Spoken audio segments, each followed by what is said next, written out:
I helped my brother call off the wedding right at the altar because his fiancée, despite all our warnings, invited our unstable, hysterical mother. We both knew exactly what she was like and how her presence could ruin everything. So at the last moment, my brother decided this wasn't the life he wanted, and we just walked away. To be honest, I thought I was hallucinating at first. I walked into the church holding my clutch, and the moment I stepped inside, I froze. There she was, seated in the front row, dressed in a beige suit, calm and polished. A woman I hadn't seen in nearly a decade. My mother. But first, let me explain how we got here. My name is Kayla. I'm 28. I have two older brothers, Alex, 35, and Noah, 32. This story is mostly about Noah. And yes, he's the one who didn't make it to the altar. I'm the sister who stood beside him when it all came crashing down. We don't live in the US, but that doesn't matter much. When you grow up with a toxic parent, the language barely changes. The damage feels the same. Our parents divorced when I was 5. Mom had always been suspicious, but after the split, it went off the rails. She accused Dad of cheating with every woman in sight, including me. Yes, me. She once said I looked at him too much. Like a little girl smiling at her father was something shameful. Eventually, Dad met Lena. She was soft-spoken, warm, never tried to replace our mom, just existed gently. She'd braid my hair, bake us little cakes, read us stories. For a while, it felt like maybe things would be okay. But then Lena died in a car crash. Instead of taking us to the funeral, Mom took us to a theme park, bought us ice cream, smiled too wide. When Noah cried in the back seat, she told him, "Only sluts get tears."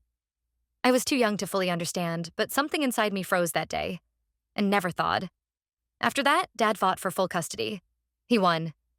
Mom got limited visitation, but those visits were hell. She'd forget to show up or bring strangers with her. The second we turned 18, each of us cut ties. No more visits, no more birthdays, nothing. The last time I saw her was at my high school graduation. She showed up uninvited, screamed at us in front of everyone, called Dad a manipulative bastard and us ungrateful traitors. That was the end. No contact for 10 years. Noah started dating Mallory around 3 years ago. She was smart, ambitious, came from a perfect family that valued Sunday brunches and photo walls. We didn't tell her everything at first. Just said we weren't in touch with our mom. But curiosity eventually got the better of her. When she heard the whole story, she looked stunned, but not horrified. More like skeptical. She believed people could change. That everyone deserves a second chance. We didn't argue, but we knew what that look meant. There were a few rough conversations, one especially bad one when she floated the idea of a short, emotion-free meeting with our mother, just to clear the air. That nearly ended things. Noah told her flat out, "If you're on my side, never do anything like that behind my back." I don't know what changed. Maybe she thought she knew better. Maybe her family pressured her into believing we were too cold, too harsh, too traumatized. Maybe she thought inviting our mother to the wedding would heal something. But when I walked into that church and saw my mother seated with her husband and her stepkids, dressed like a guest of honor, I realized it wasn't a misunderstanding. It was a decision. And it was not made in our favor. When I walked out of the church, my chest was pounding like I'd just finished a race. My hands were shaking so badly I nearly dropped my phone. I called Noah. He picked up immediately. Not panicked, not out of breath. Just quiet. "Come get me," he said. "I'm not doing this." He was already outside our dad's house when I pulled up. No tie, no boutonniere, face pale. He just stood there staring at the front door like he wasn't sure whether to go in. I got out and hugged him without a word. We stayed like that for a while, both too numb to speak. Inside, it felt like stepping back in time. The same creaky floors, the same uneven hallway rug. Dad showed up first, looking 10 years older than he had that morning. Then came Alex. Finally, Rita, Dad's partner, walked in and instantly knew something had gone very wrong. We all sat in the living room, and Noah told us what happened. Calmly. Like retelling a dream he hadn't processed yet. He said that after my call, he rang Mallory. He asked point blank if she had invited our mother. And she said, "Yes. I thought you'd understand. Later. Later." I felt my stomach flip. The audacity. How do you ignore years of trauma, dozens of conversations, explicit boundaries, and still think you know what's best? He hung up, walked out of the building.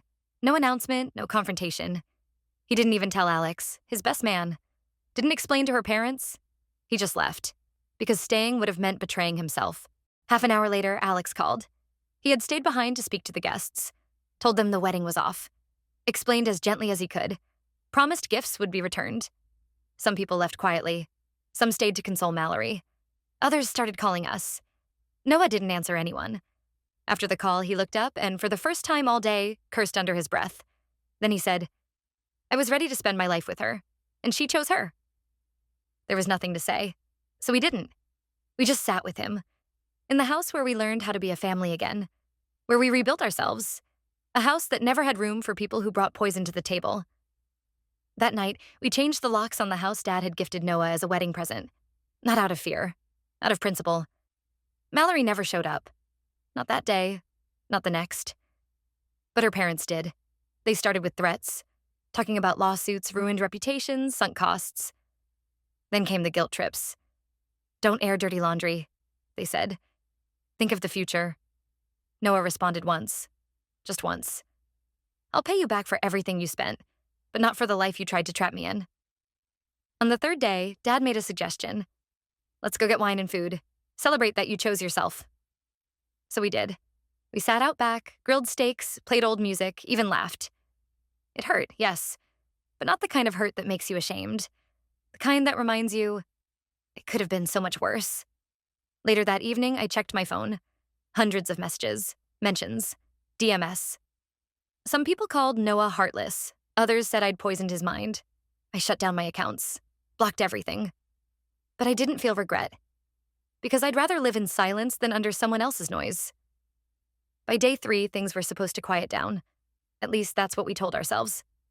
The guests had left. The messages slowed. Dad even poured himself a glass of wine. The first in months. We all sat in the living room, quiet. No one turned on the TV. No one touched their phones. The silence felt almost comfortable. Until Alex said, "I think you guys need to see this." He turned his phone toward me. It was a screenshot. Black background, white bubbles. A private message thread between Mallory and our mother.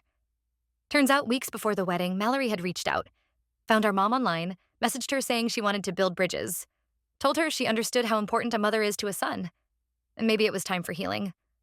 Our mother? She took the bait instantly. She wrote back saying she held no grudges, that she always loved her kids, that everything could be fixed. She told Mallory that if she showed up at the wedding, it would be a symbol of forgiveness. In one message, she wrote, verbatim, "Your family. They're a cult. He won't run if you keep me close." I felt physically ill. Alex had gotten the screenshot from a mutual friend Mallory had sent it to, trying to explain why she'd meant well. She called it a gift. A gift. Can you believe that? Noah didn't say a word. He just stood up and walked outside. I followed him a few minutes later. He was staring off toward the driveway, motionless. When I stepped beside him, he didn't look at me. He just asked, "How do you live with yourself after realizing someone you trusted is just a reflection of your worst trauma?" I didn't have an answer, because I hadn't trusted Mallory. But I'd known what it was like to trust my mother. After a while, he came back inside and said he didn't want anyone talking to her or her family. No arguments, no damage control. No, let's be civil. "I chose myself," he said. "Now she gets to live with her choice." The next morning, a package arrived, from Mallory. Inside was the engagement ring and a note. "I thought you'd understand. I just wanted you to have a mother." I threw the note away, without asking, because if someone can't hear you the first 100 times, they don't deserve your silence now. Later that evening, Dad sat next to Noah and said just one thing. "You didn't lose love. You dodged a decoy." He was right. Mallory wasn't evil, but she was a soft wrapper around something deeply poisonous. As we talked about what to do with the house, Noah admitted he wasn't ready to go back. Said the walls felt like they'd absorbed the lie. We suggested renting it out. Dad agreed, but said not to rush into anything while emotions were raw. During all this, our mother stayed silent. No texts, no calls, no explanations. We knew her pattern. Pity first, then blame, then the full performance. And we knew. She was rehearsing. But in this strange quiet, we were okay. No pretending, no what-ifs, no smoothing it over. Just us. Finally real. Finally honest. Finally family. And if you'd asked me that day whether I regretted him walking away from that altar, I'd have said, I only regret that he ever planned to walk toward it. I thought the worst part was over, but I forgot. There's always a second wave. Louder, messier, and meaner. On the fourth morning, the doorbell rang.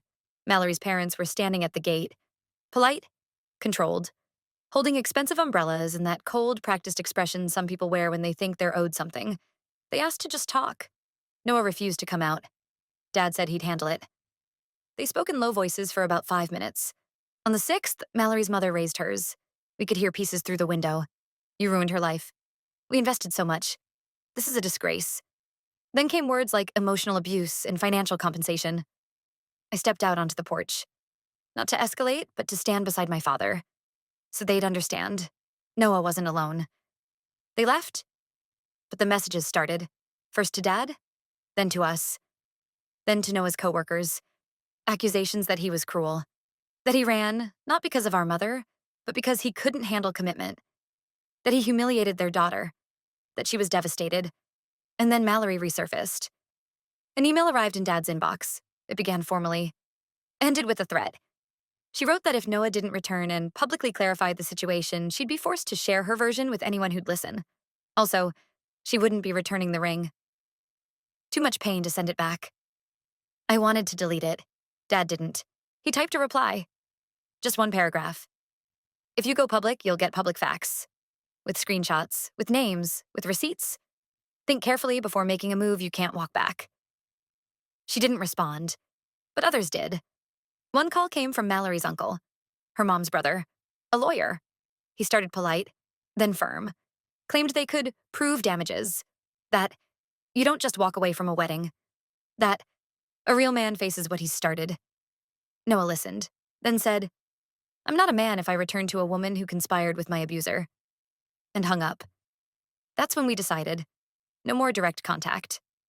From that point on, all communication went through an attorney. Alex brought in someone he knew, specialized in family matters. He drafted a cease and desist. Sent it everywhere. Email, registered mail, even certified delivery. We knew they couldn't force us legally.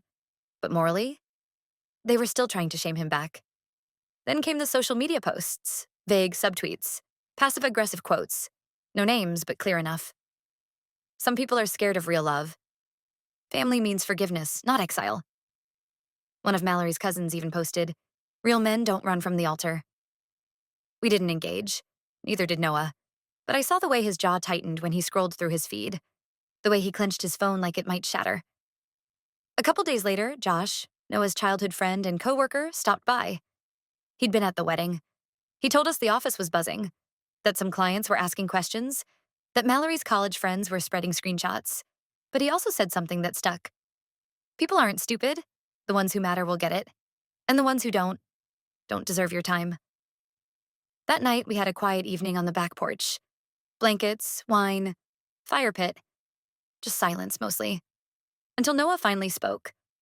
I knew they'd try to get me back. I just didn't think they'd do it by trying to break me. I nodded, because that was exactly it. Not come home, not let's talk, but make him the villain. That's when it hit me. Some people don't want you back. They just hate that you left on your own. We thought the storm had passed. But what came next was worse. Because this time, it had teeth. Mallory started threatening us. It began with a string of voice messages, sent to Alex, oddly enough, by her sister, who was still trying to keep the peace. The first message sounded like sobbing, shaky, forced.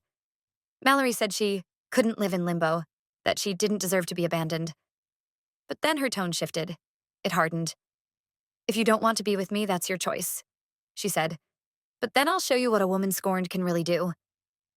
The next message was more direct. She threatened to leak personal photos, ones she accidentally still had on an old phone. And if that didn't work, she'd go public. She'd take the story to the local press, the human interest section. I listened to it all with Noah. He didn't flinch, didn't yell, just stared straight ahead like something inside had finally gone quiet. Then he stood up and said, "That's it? We're going all the way." We contacted the lawyer again. He drafted a formal notice regarding boundary violations and threats to distribute private material. This wasn't just drama. It was criminal. While the paperwork moved, Mallory escalated. She showed up at the gate, no call. No warning, just stood there in front of the camera in the rain, looking up like she was in a movie. Crying. "I just want to talk," she said into the speaker. "I still love you. We could have had a life." We didn't let her in. She stood there for over an hour, pacing, disappearing, then returning. At one point, she started shouting, "You're hiding from the truth. You're lying to yourself." Then came the rocks, small ones tossed at windows. Dad called the police. Noah stayed inside. When the officers arrived, she snapped into victim mode. Said Noah manipulated her, used her, emotionally abused her. Thankfully, we had footage, timestamps, and witnesses. The police gave her a verbal warning. We filed a formal report. She didn't stop, just changed tactics. Now, she messaged a girl Noah had dated years ago, someone he'd only mentioned in passing.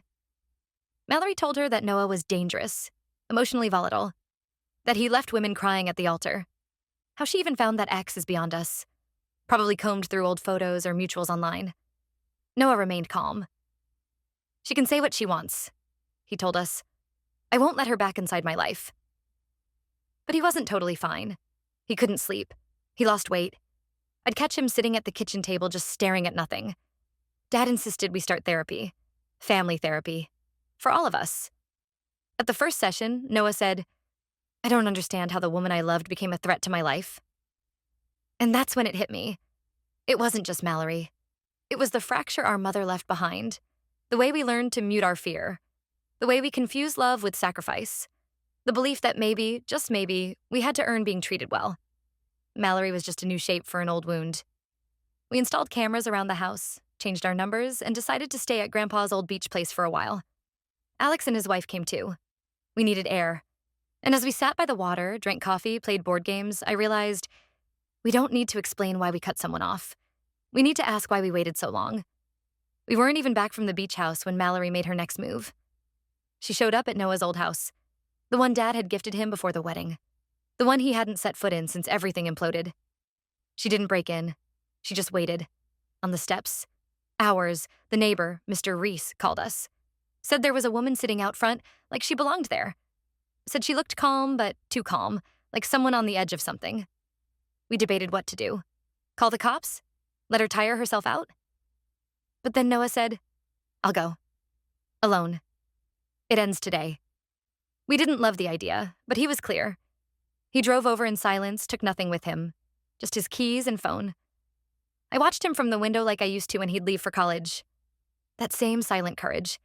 That same heaviness in his shoulders. Later, he told us how it went. She stood up when he pulled in. No smile, no tears. Just quiet. I just want you to hear me, she said. He nodded but didn't say anything. She started slow. How she missed him. How she didn't know what she was doing. How her parents pushed her. Then she pivoted. Said he humiliated her. Said he owed her closure. That love doesn't just disappear. And then, like always, the shift. You made me do all that, she said. You pushed me away. You let your family poison you. Noah said he stood there, watching her say all the same things our mother used to. Twist the blame. Rewrite history. Turn pain into leverage. So he answered, I believed in us. Even after I saw cracks, I held on. But you broke something when you brought her into it. Not just by inviting her, but by choosing her feelings over mine. That wasn't an accident. That was betrayal. She opened her mouth, but he held up his hand. I don't hate you. I don't wish you pain. But I won't be manipulated again. I loved you. But I love peace more. She started crying. Maybe real tears, maybe not. He turned and walked to his car. She didn't follow. That night, he came back with a strange stillness. Not empty, just done. He handed Alex a flash drive. Here's everything, he said. Messages, recordings, in case I ever forget why I left. We haven't heard from Mallory since. Her social media went dark. Her parents stopped calling. Her cousin tried posting something vague again, but no one bit. The silence finally arrived, and stayed. Noah started going back to the gym, got a haircut, slept through the night. Small things, but huge for us. He's not over it, but he's healing. One night, while we were watching some dumb action movie, he said, I didn't walk away from love. I walked toward sanity. And honestly, I've never been prouder of him. 2 weeks passed. No visits, no emails, no anonymous messages, no screaming at the gate, no vague social media posts. Just silence. And for the first time, silence didn't feel threatening. It felt earned. Like the space we didn't know we needed until it finally arrived. Noah was slowly becoming himself again. Not the old version. Someone new. Someone who now understood that trust wasn't naivety. that peace wasn't emptiness, that love shouldn't feel like a wound wrapped in pretty paper. He started working again, first remotely, then part-time in the office. People welcomed him back carefully, but respectfully. No one asked invasive questions. His manager simply said, "We're glad you're here." No qualifiers. That weekend, we held a backyard picnic. No occasion. Just sun, warmth, and a quiet craving for life. Rita baked pies. Dad dusted off an old playlist. Alex and his wife brought the board game we used to play as kids. Noah sat wrapped in a blanket, sipping tea, smiling. A real smile. No tension. No forced politeness. Just peace. At one point, he looked around and said, "Maybe happiness is just when no one's calling in a panic." We all nodded. Because honestly, yes, exactly that. A few days later, a letter arrived. Not an email, a real letter. No return address. Just a plain envelope with our home marked in shaky handwriting. Inside, a single sheet of paper and a child's drawing. A man, a woman, a tiny house, a tree. And written underneath, "Daddy, I'm waiting for you." We froze. Not because we believed it, but because we already knew who sent it. Mallory. Another angle, another performance, another round. We knew she wasn't pregnant. That had been confirmed, officially and fully. But here she was again, reinvented, weaponizing innocence, trying to knock through the door we'd already bolted shut. We handed it to the lawyer. He advised no response, no reaction.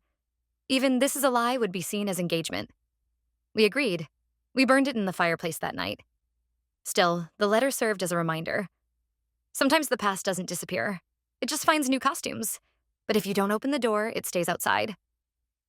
The following week, Noah surprised us. He suggested a day at the lake. Just us. Me, Alex, his wife, Dad, and him. We grilled food, told ridiculous stories from our childhood, argued about who learned to swim first, laughed too hard at dumb memories. At sunset, Noah handed me a thermos and sat beside me.